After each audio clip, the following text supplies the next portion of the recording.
I'm back. I'm back from a long and beautiful trip I had in the state of Sikkim. I'm now a married man, and it was a truly beautiful 11 days I spent in the state of Sikkim where my in laws are, what my eyes saw, what my skin felt, and what my nose breathed was truly, truly magnificent. Something which was beyond my dreams, and I'm really thankful for everything that I got and went through in the last month. It's just something to write home about. But I'm back in Delhi now. The AQIs are plummeting to 500 units, which is not something to write home about, of course. It's something to complain about during breakfast, lunch, and dinner. But one thing I would not complain about much is the kind of cars that I keep on driving when I'm back in Delhi. I'm driving the Audi Q8, the 2024 model year, and there are a lot of things that I want to talk to you about it. I'm Ishan Bhardwaj. Welcome to the Race Monkey. So the Audi Q8 that we get in India gets a 3-liter V6 turbocharged motor that supplies power of 335 bhp and 500 Newton meters of torque to all four wheels via the Quattro all-wheel drive system, which in my opinion is one of the best all-wheel drive systems money can buy in India. I've driven the X-Drives, I've driven the 4MATICs from the other German manufacturers, but the quality of technology that you get in the Quattro all-wheel drive system is fabulous. It is slightly rear biased, making it a very, very good handler. But you're a person who lives in Delhi and cities like so, and you'll be confined to drive this in spaces which are infested with traffic, with slightly better roads, and going from place A to place B, do your meetings and some events with the family and friends. That's what you will be reduced to doing with this car at large. That's what mostly I've experienced with this car also. Although I have taken it out on the highway, I have stretched its legs, which I will talk to you about later on in this video.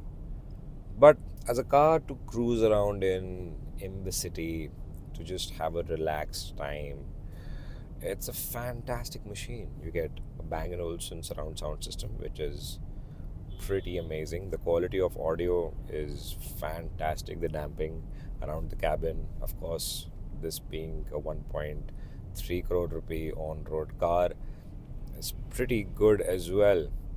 It's not as special in terms of the audio system as the Volvo XC90, but it is significantly better than what you get in the BMW X5 or the Mercedes-Benz GLE. The human-machine interface on the Audi Q8 is pretty amazing. The screens that you see over here in the instruments display on the multimedia interface, and even with the touchscreen on the climate control system, is very nicely placed. Everything is ergonomic. The air conditioning vents are within the reach of the driver. All the controls for the light are over here on the right. You don't have those rotors with the stalks over here where you get a little confused and you have to bend down a little to see exactly where the switches are. You've got your light switches over here predominantly, and these are touch sensitive buttons, so where you bring your fingers on top of it, it prompts over there on the screen. You've got your multimedia interface over here, which is very nicely placed, and you don't have to stretch too much to go through any of the functions. I'm 5 feet 8 inches tall. You've got this very nicely done climate control system. A lot of people had complained that, oh man, you've got a touchscreen climate control system, it's going to be very fussy to use on an everyday basis. Once you get used to it, there's nothing more significantly good at this price point than how Audi has placed it. It's very ergonomical. All the important buttons are placed over there, and these are proper clickable physical buttons which are very high in quality. You've got your hazard lamp button over here. You also have your gear selector over here with a proper rotary knob for the volume, which I highly appreciate. All these manufacturers going for those swipeable volume controls. What the hell?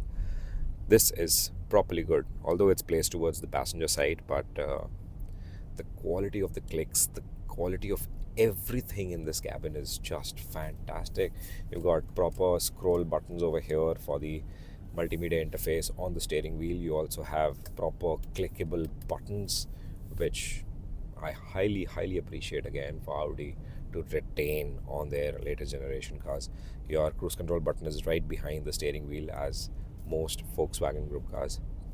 And overall, as a product, this is extremely well built. What it misses out largely is a heads-up display, which I would have appreciated at this price point. It makes my life much easier. A lot of people say, oh man, heads-up display is something which annoys them during their sight. But while I'm doing triple-digit speeds on the highway, I need my eyes to be on the road, and that sort of helps me keep the focus on the road rather than looking at the screens below. That is the only gripe that I've had in this cabin.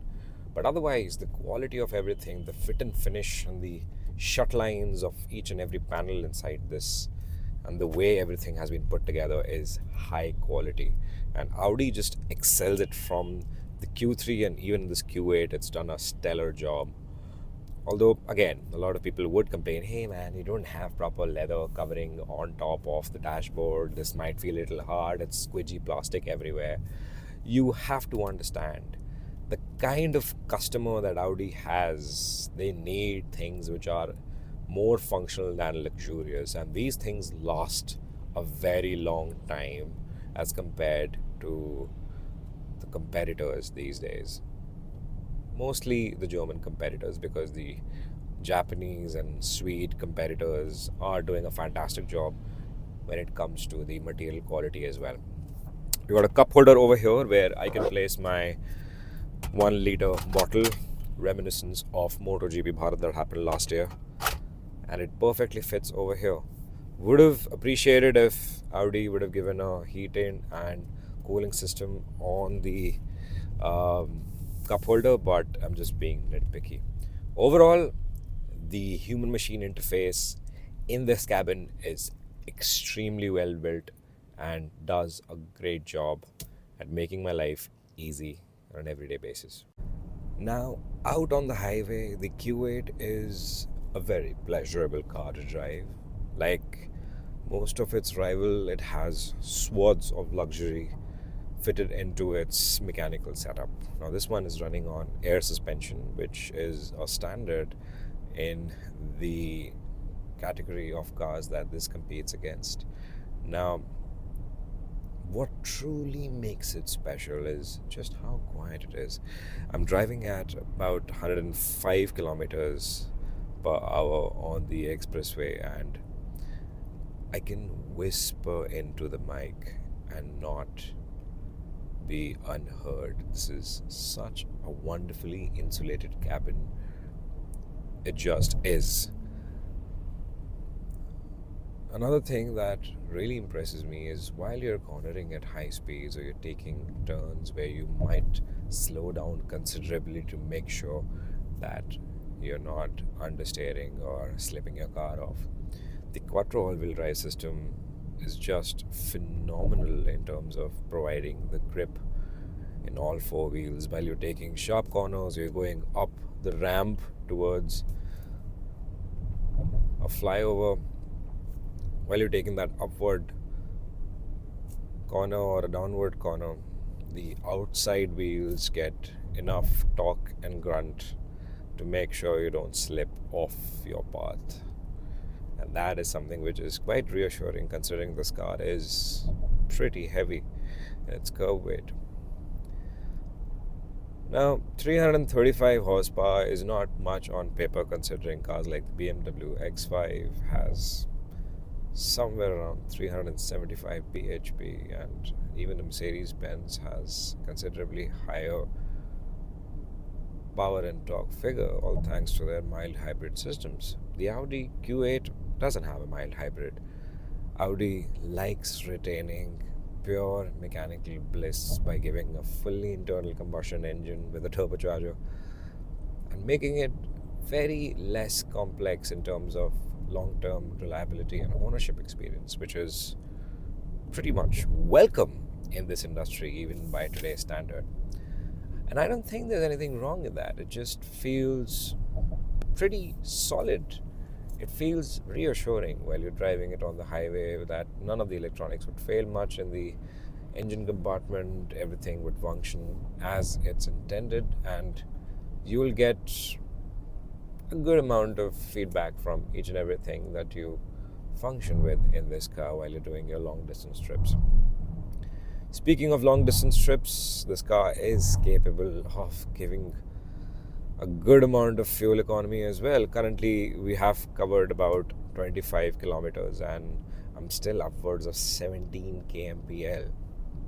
17 kmpl for a car that has a V6 engine, no cylinder deactivation technology, 335 bhp and 500 newton meters of torque with all-wheel drive system and a heavy-duty curb weight.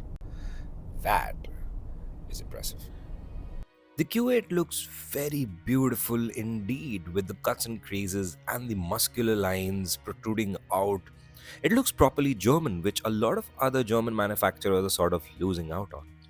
These matte black alloy wheels with the red calipers also looks very sporty, although this gets the standard steel ventilated brakes and not the RS brakes that you get in the RS Q8. You get a soft closed door as well as standard on this spec of the Q8. The rear end of the Q8 is also beautiful to look at. It is reminiscent of the RS Q8 with not a lot changed in terms of the packaging. And yes, Audi is back with real tailpipes, and that's a welcome addition. On the inside, the seats are very plush, they're very supportive, and on long distance journeys, they really make a huge difference. But the best part of it all is the least intrusive cabin in its category. Everything falls into place and it's a very driver-centric environment, which I absolutely love. So what's my final verdict on the Audi Q8 after driving it just for about 24 hours and about 230 kilometers? This is the most enthusiast-friendly family luxury SUV that money can buy. That Quattro system is pretty potent. When you're taking corners at high speeds, it just sticks to the ground so well. No wonder some good driving enthusiasts have owned some of these in my list of friends. It looks pretty menacing as well, especially in this black on black treatment that Audi has supplied with their press car. It's got those red calipers to really make it look performance oriented. Now, in terms of comfort, in terms of its drivability and the space quotient inside, it's fantastic.